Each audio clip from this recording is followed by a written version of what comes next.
Buona giornata, benvenuti, bentrovati, nuova puntata dedicata al mondo dello sport, sempre naturalmente con www.venetoglobe.com, il sito esclusivamente sportivo streaming sport, e poi ci potete ascoltare audio sulla nostra web radio VG Radio. In TV invece andiamo sul digitale terrestre del canale 95 per Veneto e Friuli Venezia Giulia, che corrisponde a Caffè TV 24, l'emittente del Nord Italia, ogni sera in onda con un paio di repliche poi nel corso della giornata. Per quanto riguarda invece la tecnologia, affidiamoci all'app di www.venetoglobe.com, scaricatela e avrete tutto comodamente sul vostro cellulare, sul vostro iPhone. E allora andiamo a cominciare questa nostra giornata fatta di sport, queste nostre notizie che vi riportiamo. Parliamo della Serie A e partiamo dalla Serie A di calcio, perché c'è stato il botto finale del calciomercato per questo uomo, eccolo qui, è già in maglia juventina, è Chiesa, e la Juventus conclude questa operazione da circa 60 milioni di euro, quindi finalmente Chiesa appunto in maglia bianconera. Cambio di maglia anche per l'ex napoletano Callejon, che è finito in maglia viola, cioè con la Fiorentina. La Roma invece contenta perché ritrova Smalling. Poi c'è Kalinic che va in prestito al Verona e Ounas, eccolo qua, che va al Cagliari, mentre il Milan fa firmare un ultimo acquisto che è quello di Dalot. Bakayoko, che doveva andare al Milan, invece va al Napoli di Ringhio Gattuso. Quindi questi gli ultimi spostamenti, queste le ultime novità per quanto riguarda la Serie A. Andiamo in Serie B, dove il Cittadella con la vittoria di domenica rimane in testa alla classifica con 6 punti a punteggio pieno. Si torna con la terza giornata che ritorna il 16 di ottobre. Per quanto riguarda la Serie A1 femminile di pallavolo, l'Imoco si conferma regina del 3-0, dopo Busto vince contro Scandicci, prova ad allungare in classifica la sua corsa portandosi da sola al comando. Andiamo a sentire ai nostri microfoni, al termine della gara contro Scandicci, una delle migliori in campo, l'italiana Far. Eccola qui. Sara, un'altra bella partita, complimenti, affrontavate una diretta avversaria. Sì, assolutamente, era una partita comunque difficile perché anche Scandicci è una squadra veramente forte. Siamo state brave ad approcciare la partita nel modo giusto, infatti credo che nei primi 2 set si sia visto appunto il nostro gioco. L'ultimo set abbiamo fatto un pochino più fatica, però poi dai, alla fine l'abbiamo portata a casa. Ma a livello personale, ormai i complimenti si sprecano perché stai giocando veramente bene. Cosa si prova a giocare a fianco a questi mostri sacri e davanti anche oggi ne avevi parecchi? Sì, è veramente un'emozione grandissima e sono ogni giorno veramente più contenta di essere qua. Loro mi aiutano veramente tantissimo. Quando magari io sono un po' agitata cercano di tranquillizzarmi e cercano di darmi i giusti consigli.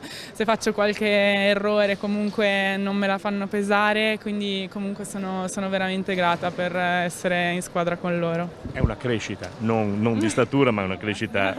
Sì, è una crescita e spero di migliorare sempre di più e pian piano comunque le prime cose si vedono, ad esempio in battuta mi sembra di sto migliorando un pochino, mi manca un po' l'attacco ancora, però sono cose che con calma secondo me arriveranno, esatto. Grazie mille, ciao. E in bocca al lupo, come dicevo appunto in questa intervista, a Sara Far, che si sta dimostrando come uno dei più bei acquisti appunto fatti in questa stagione dalla formazione del presidente Garbellotto e dal presidente maschio. È rientrata anche Kimberly Hill, la si è vista subito in panchina con la sua allegria, con i suoi sorrisi, vicina alla sua amica De Cruyff. Andiamo a sentirla ai microfoni dell'addetto stampa Simone Fregonese, Kimberly Hill. Bentornata la nostra pantera Kimberly Hill, di nuovo con la sua maglia dell'Imoco Volley. Sei contenta di essere tornata a casa? Sì, certo, sono molto contenta di stare qua di nuovo, un'altra stagione. Palla verde. È il tuo quarto anno con l'Imoco, un altro anno per cercare di vincere il più possibile. Sì, proveremo di vincere tutte come sempre e vediamo. Un po' strano vedere il Palla Verde con poca gente. Sì, è triste, però speriamo che cambiare qualcosa presto. Sì. Ecco, come stai tu fisicamente? Ti sei allenata o hai fatto solo vacanza in questi mesi? No, dai, mi sono allenata un po', però devo iniziare lentamente. Ecco, tanto il gioco lo conosci, il gioco della squadra di Daniele lo conosci, quindi presto ti vedremo anche in campo. Sì, certo. Ok, saluta a tutti. Ciao a tutti. Alla prossima. Ciao Kim.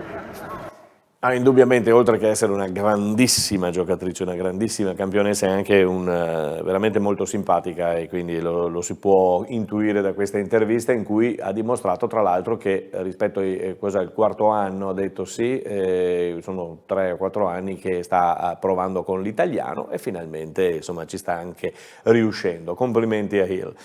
Nel campionato di A1 maschile di basket invece l'altra formazione trevigiana, la Treviso TVB De Longhi, ha perso a Milano, lo sapete, di 40 punti contro l'Olimpia Milano, ma nessun problema, insomma è uno squadrone, l'Olimpia, che è destinata, almeno ci proverà a vincere abbastanza, no? Il prossimo turno per quanto riguarda il campionato vedrà la Reyer Venezia contro Pesaro, Trieste che ospiterà Milano e la TVB proprio che giocherà in casa alle ore 18 contro Brescia.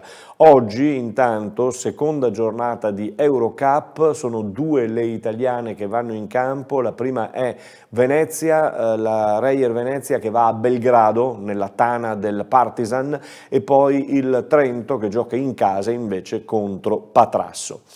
Il Giro d'Italia, il 17, tutti stiamo aspettando la crono, quella che porterà i girini da Conegliano a Valdobbiadene. Intanto il Giro d'Italia continua a vedere in maglia rosa Almeida con Caicedo allo stesso tempo e al secondo posto. Nibali è il primo degli italiani soltanto al 6° posto e ci auguriamo naturalmente che possa risalire e, perché no, magari vederlo impegnato sul muro di Cadelpoggio nella crono che da Conegliano andrà a Valdobbiadene il 17 prossimo. Siamo alle cronache regionali, provinciali e locali. Per quanto ci riguarda da vicino ci sono i Leoni di Crowley, ovvero il Benetton, che è ritornato a casa da Belfast, dove ha giocato contro l'Ulster, ha perduto, però disputando una bellissima gara, un'ottima gara.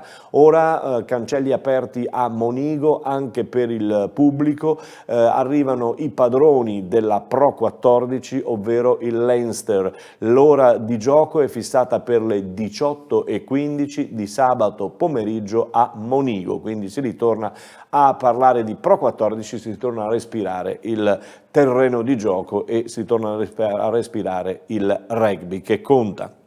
Per quanto riguarda invece la Ruker, vi ricordo soltanto che inizierà il campionato il 15 novembre, noi ce ne occuperemo dettagliatamente con le dirette streaming, come ci stiamo occupando di dirette streaming del Ponzano femminile basket di Serie A2. Ieri abbiamo ascoltato il tecnico di casa, il coach Nicolas Zanco ai microfoni di Matteo Valente. Oggi Matteo Valente porta ai suoi microfoni, dopo la telecronaca effettuata domenica sera, il coach Paolo Terzolo, tecnico di Moncaglieri. Eccolo. Bella vittoria iniziale, a parte i primi 5 minuti, poi la tua squadra è andata, che è stato un piacere. Secondo me abbiamo giocato abbastanza bene in alcuni tratti, si vede proprio la differenza quando andiamo al ritmo a cui vogliamo andare e riusciamo a prendere il largo, a fare canestro, e quando invece camminiamo e in questo momento non riusciamo a farlo con la lucidità giusta, quindi molto meglio quando alziamo il ritmo. Invece per quanto riguarda l'inizio, secondo me non abbiamo sbagliato scelte, abbiamo solo sbagliato l'esecuzione, abbiamo sbagliato i tiri, e credendo in quello che facciamo siamo poi riusciti a realizzare tutto quello che nei primi 5 minuti abbiamo sbagliato. Una prova di forza, tante buone percentuali, tantissimi rimbalzi, una squadra che non ha mai mollato neanche a risultato acquisito. Sì, come dicevo prima si vede proprio la diversità quando giochiamo con intensità e quando non lo facciamo, e sono contento che questa intensità si sia vista anche nel quarto quarto, quando, come dicevi tu, la partita aveva già preso una direzione.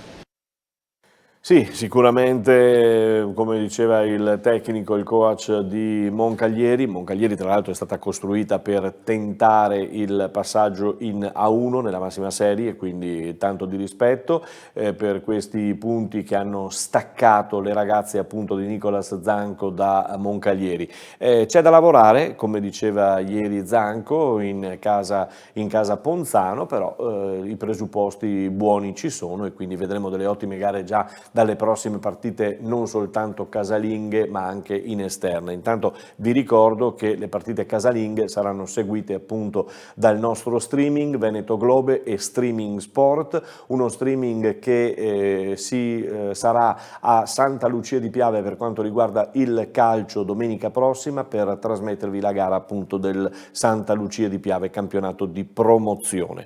Quindi abbiamo aperto l'angolo dedicato al calcio. Ieri abbiamo parlato di Serie D con i vari risultati che ci sono stati. Oggi poniamo l'attenzione sul campionato di eccellenza, che è un po' il nostro campionato di riferimento. Seguiamo in diretta streaming l'Eclisse Careni Pievigina, che potete trovare sui nostri canali e guardare comodamente. Gli altri risultati: Eclisse Sandonà è finita 4-0 per il Sandonà di Piave, Istrana batte Lia Piave 1-0, l'Istrana che torna alla vittoria, lo fa contro il Lia Piave, che invece è ancora fermo a 0 punti in classifica, in ultima posizione. Spinea batte Montello 1-0, sorprende la Liventina di Beppeton, che vince 2-0 contro il Calvinoale e vola in alto in classifica. L'Opitergina si ferma all'Opitergium di Oderzo contro il sorprendente Giorgione, che sta dimostrando di avere dal centrocampo in su veramente una gran bella squadra. 4-1 il risultato per il Giorgione. Il Portogruaro si ferma con un pareggio 2-2 con la Robeganese in casa. Il Porto Mansuè vince contro il Vittorio Veneto Falmec per 2-1. Lo Scardovari, al termine di una bella gara, vince 3-2 contro la Godigese di Paganin, mentre l'Union Pro, altra sorpresa del campionato, vince 3-0 contro il Real Martellago ed è in testa alla classifica. E quindi bene l'Union Pro di Mister Gionco, che avremo modo magari di sentire e di vedere anche loro in streaming video. Bene, ci fermiamo qui per quanto riguarda il nostro appuntamento odierno. Noi ritorniamo domani sempre per parlare di sport. Buona giornata a tutti.